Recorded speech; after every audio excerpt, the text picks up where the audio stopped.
Of success. तो हम लोग लेखपाल के एग्जाम की प्रिपरेशन कर रहे थे, कुछ क्वेश्चंस प्रैक्टिस कर रहे थे कि मैथ्स में किस तरह के क्वेश्चंस आ सकते हैं। ठीक है, तो आप देखिए फर्स्ट क्वेश्चन क्या है। रीता अपने स्कूल से एक पार्क में वृत्ताकार दौड़ रही है। ठीक है, एक गर्ल है जो कि अपने स्कूल के जो वृत्ताकार पार्क है उसमें दौड़ रही है। वह 21 मीटर त्रिज्या वाले जो वृत्ताकार पार्क में दौड़ रही है उसकी त्रिज्या दे रखी 21 मीटर। अच्छा चक्कर लगाती है ऐसे वो। ठीक है, एक बार लगाया, दो बार लगाया, तीन बार लगाया, चार बार, ऐसे 6 बार। तो जब एक बार आदमी चक्कर लगाता है तो उसको बोलते हैं परिधि। ठीक है, तो मतलब वृत्त की परिधि निकालना, वो भी 6 बार। तो टोटल आ जाएगा कितने मीटर उसने दौड़ की। तो परिधि का फॉर्मूला होता है वृत्त की परिधि का 2πr। ठीक है, ये वृत्त की परिधि का फॉर्मूला होता है और ये 6 बार हम निकालेंगे। 2 पाई की मान रख देते हैं, 22/7 होता है हमेशा। आर का मान है कितना है, देखो त्रिज्या कितनी दे रखी, 21 मीटर। अच्छा जगह। ठीक है, आर मतलब त्रिज्या होता है जो कि 21 मीटर की है।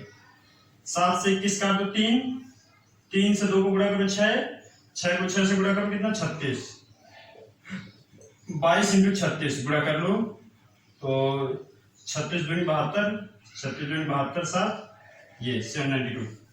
ये देख सकते हो फर्स्ट आ गया कि 792 मीटर दौड़ उसने पूरी की। समझ में आ गया ना, क्वेश्चन बहुत इजी है। आप वर्ड प्रॉब्लम समझ के उसको डिफिकल्ट मत करिएगा, क्वेश्चन इजी है। अगला क्वेश्चन देखिए, ये और भी आसान प्रश्न है। कई बार बच्चे कंफ्यूज हो जाते हैं, घनमूल क्या होता है, वर्गमूल क्या होता है, कंफ्यूज में। 729 का घनमूल क्या होगा। घनमूल वो होता है जो क्यूब रूट जिसको बोलते हैं, मतलब ऐसे यहाँ 3 लिखा रहेगा और यहाँ पर पेयर बनेंगे। जैसे ये कि यहाँ 3 बार 5 है तो बाहर एक ही बार आएगा, इसको बोलते हैं घनमूल। जैसे 125 का घनमूल होता है 5। ठीक, मतलब 5 को 3 बार गुणा करेंगे 125 आएगा। तो आपको बताना 729 का घनमूल। तो 13 का 3 बार गुणा करेंगे तो ये आएगा, कि 11 का 3 बार गुणा करेंगे ये आएगा, कि 9 का 3 बार गुणा करने पर ये आएगा, कि 7 का 3 बार गुणा करने पर ये आएगा। तो वैसे तो आप गुणा करके पता लगा सकते हो। और दूसरा तरीका 729 के गुणनखंड का डालो, इसको आप 9 से काट दो, 9 72, 9 एकम 9, फिर 9 से काट दो 81। तो देखो 3 बार 9 है, मतलब आप ऐसे लिख सकते हो। तो ये बाहर क्या आएगा, सिर्फ एक ही 9 आएगा, ये मतलब सेकंड ऑप्शन है इसका 9 राइट है। ठीक है, अगर आपको इस तरह कंफ्यूजन होता है, कभी डाउट भूल जाते हो आप कि जैसे कई बार डिफिकल्ट नंबर आ जाते जो कट ही नहीं रहे किसी से। ठीक है, आप कंफ्यूज हो रहे हो कैसे काट रहे हैं इसको, तो आप सीधा सा ऑप्शन है मल्टीप्लाई करके देख लो। 9 का 3 बार, घनमूल में 3 बार करते हो, वर्गमूल में 2 बार। जो सही है, जिसपे 729 आ जाता बस वही राइट आंसर है। ओके, तो ये थे दोनों क्वेश्चन। आप आई होप आपको समझ में आया होगा। अगर किसी को कंफ्यूजन है तो जरूर पूछिए। अगला क्वेश्चन देखते हैं क्या है। तो क्वेश्चन ये है, दो संख्याओं का मासा 11 है और दो संख्याओं का लासा 693। दो संख्याओं में से एक संख्या 77 है, 77 है, तो दूसरी संख्या आपको बताना है। तो इसमें भी एक वैसे तो इसका फॉर्मूला होता है, फॉर्मूले की मदद से इसको सॉल्व कर सकते हो।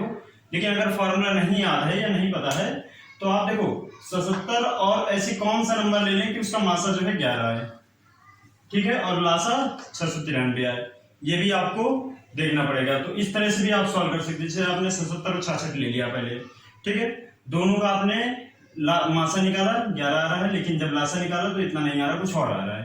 ठीक है, तो इस तरह से भी आप पता कर सकते हो कौन सा ऑप्शन सही है। और दूसरा जो सबसे सिंपल मेथड है शॉर्टकट, उसको आप ये समझो, उसका एक फॉर्मूला होता है। क्या फॉर्मूला, लासा इंटू मासा इक्वल्स टू दो संख्याओं का गुणनफल, मतलब पहली संख्या और दूसरी संख्या, दोनों संख्याओं का गुणनफल लासा और मासा के गुणनफल के बराबर होता है। तो लासा कितना है इसमें 693 और मासा कितना है 11। पहली संख्या है 77, दूसरी संख्या आपको निकालनी है। तो इसको भाग कर दो, 693 इंटू 11 बटे 77।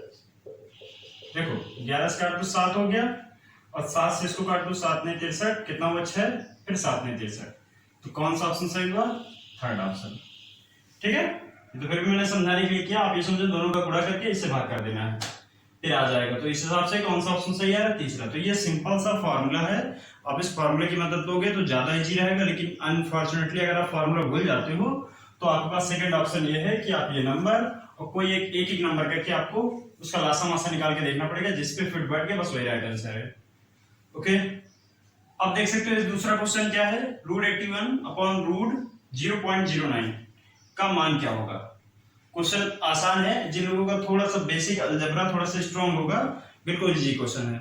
जिनको थोड़ा सा वर्गमूल घनमूल में प्रॉब्लम है उनके लिए थोड़ा सा डिफिकल्ट हो सकता है, लेकिन क्वेश्चन बिल्कुल इजी है। 81 किसका वर्ग होता है ये आपको पता होना चाहिए। 81 होता है 9 का वर्ग, 9 को 2 बार गुणा करेंगे 81 आ जाएगा। अभी ये कितना लिखा है 9, तो 9 किसका वर्ग होता है 3 का, लेकिन इसमें कुछ ये डेसिमल भी है, दशमलव भी है। दशमलव के बाद कितने स्थान है, 2 स्थान। बात समझ में, दशमलव के बाद कितने स्थान है, 2 स्थान। तो यहाँ पर याद रहे कि इसका 9 जो है 3 के स्क्वायर होगा 3 आ जाएगा, तो यहाँ दशमलव 1 स्थान पहले लग जाएगा, मतलब ऐसे। ये देखो दशमलव बाद 1 स्थान है वो है 3, ठीक। 0.3 तो 0.09 का 0.3 आ जाएगा। अब इसमें दशमलव हटाओ, यहाँ 0 बढ़ा दो, तो कितना हो गया ये 90/3। 3 से काट दो, कितना आ गया 30। तो इसका भी थर्ड ऑप्शन ही सही है, ठीक है। तो इस तरह के क्वेश्चन कैलकुलेशन बेस्ड है, बेसिक कैलकुलेशंस के क्वेश्चन है, अलजेब्रा से आ सकते हैं। तो इस तरह के क्वेश्चन को देख करके आपको घबराना नहीं है, बिल्कुल इजी क्वेश्चन है, सॉल्व करना है, ठीक है। और पहला क्वेश्चन इस फॉर्मूले पे था। अभी देखते हैं और भी क्वेश्चन आगे। क्वेश्चन पढ़ते हैं क्या है, एक 50x40 सेंटीमीटर कपड़े में से 50x40 समझते हो, मतलब 50 लंबाई 40 चौड़ाई, ठीक है। तो लंबाई चौड़ाई जैसे इस बोर्ड का हम अगर मुझे बोले 2/3 है तो इसको क्या बोलेंगे 2x3। तो ऐसे एक कपड़ा है जो कि 50x40 का है, मतलब 50x40 में से 10x4 सेंटीमीटर के कुल कितने टुकड़े काटे जा सकते हैं। एक बड़ा सा कपड़ा है, उसके छोटे छोटे टुकड़े कट करने हैं, एक टुकड़े की माप इतनी है और पूरे कपड़े की माप इतनी है। अब आपको बताना है, तो हमेशा कभी पूछे नंबर ऑफ किसी भी चीज के नंबर पूछे, कितने टुकड़े हैं या कितने फ्रूट्स हैं, इस तरह के क्वेश्चन, तो हमेशा आपको सिर्फ और सिर्फ डिवाइड करना है। टोटल ये है 50x40 और ये एक टुकड़े की माप क्या है 10, ठीक है।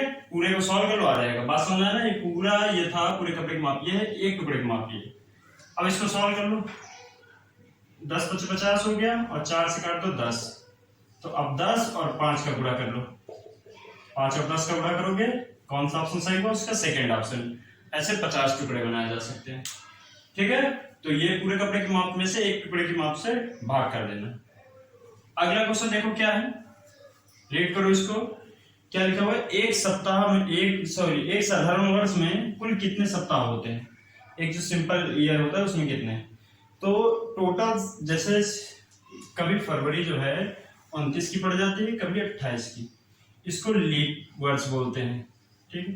और इसको साधारण वर्ष बोलते हैं जब फरवरी 28 की रहती है, ठीक है। अभी जो चल रहा है ये कौन सा लीप है कि साधारण है, आप लोग कमेंट करके बताएं।